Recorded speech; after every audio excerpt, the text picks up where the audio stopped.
جی بسم اللہ الرحمن الرحیم. جی میرا آج کا پیغام ان سب ووٹر حضرات کے لیے جنہوں نے 8300 پر یا تو میسج کر دیا ہوا ہے یا 8300 پر میسج کرنے والے. سب سے پہلے تو اگر نہیں کیا تو ابھی آج وہ کہتے ہیں نا کل کرے سو آج، آج کرے سو اب. سب سے پہلے تو آپ اپنا شناختی کارڈ، گھر والوں کا، جاننے والوں کا شناختی کارڈ نمبر ڈالیں تاکہ آپ کو پتہ چلے کہ آپ کو قومی حلقہ کون سا لگتا ہے، صوبائی حلقہ کون سا لگتا ہے اور کون سا پولنگ اسٹیشن ہے.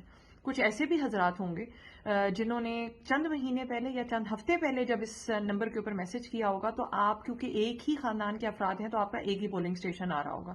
لیکن اگر آپ آج چیک کریں گے یا کل یا آنے والے وقتوں میں چیک کریں گے تو شاید آپ کے پولنگ اسٹیشنز تبدیل ہو جائیں. آپ نے اس بات سے گھبرانا نہیں ہے. ایک تو یہ کہ اب پولنگ اسٹیشن جو آپ کو ایلوکیٹ ہو جائیں گے وہی رہیں گے. اس کے باوجود کیونکہ الیکشن کمیشن آف پاکستان تقریباً 90 دن پہلے الیکشن سے اپلیکیشن کا پروسیس ختم کر دیتی ہے. اس کا مطلب ہے آج کے دن کے بعد یا آج کے بعد آپ اپنا پولنگ اسٹیشن نہیں چینج کر سکتے. تو ایک تو آپ یہ بات سمجھ لیں کہ آپ کا جو پولنگ اسٹیشن آ رہا ہے، خواہ آپ ایک ہی خاندان کے افراد ہیں، آپ نے اسی پولنگ اسٹیشن پہ جا کے اپنا ووٹ ڈالنا ہے. میری ایک اور گزارش ہے، کوشش یہ کیجیے گا ووٹ ڈالنے کے قریب مطلب ایک دن پہلے اور ووٹ ڈالنے والے دن صبح کے ٹائم آپ ایک دفعہ پھر 8300 پر اپنا شناختی کارڈ نمبر ڈال کر اپنا پولنگ اسٹیشن ضرور کنفرم کر لیجیے گا.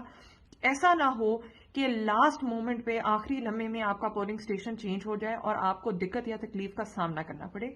تو میری گزارش ہے سب لوگوں سے، پہلے بھی کہا تھا اپنے گھر میں سے ایک بندہ چن لیں جو اس ذمہ داری کو نبھائے اور سب لوگوں کی مدد کرے. بہت شکریہ جی.